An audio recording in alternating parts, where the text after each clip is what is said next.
नवम छात्रंकु हाणिले दशम छात्र। बारिपदा सहर बालीगंज अंचल एक घरोई आवासिक शिक्षा अनुष्ठान रे जणे नवम श्रेणी छात्रंकु भुजाली हाणी देइछि जणे दशम श्रेणी छात्र। हणा खाइथिबा छात्रंक घर बालेश्वर जिला गोपालपुर अंचल रे तांकु गुरुतर अवस्था बारिपदा डाक्तरखाना रे भर्ती करा जाइछि।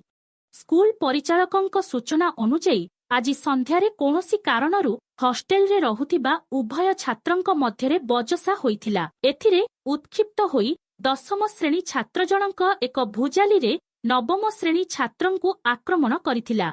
छात्रंक बेक, मुह, छाती और पेटरे भुजाली चोट बाजिबारु चित्कार शुणी हॉस्टेल कर्तृपक्ष तांकु उद्धार करी डाक्तरखाना नेइथिले। तेबे आक्रमण करिथिबा छात्र फेरार होई जाइछि। पुलिस डाक्तरखाना रे पहुंची आहत छात्रंक बयान रेकर्ड करबा सह घटनार छानभिन चलाइछि। तेबे दशम श्रेणी छात्र जनक भुजाली केउथु आनिले, उभयंक झगड़ा बेले हॉस्टेल कर्तृपक्ष केउठी थिले, से नेई प्रश्नबाची सृष्टि होइछि।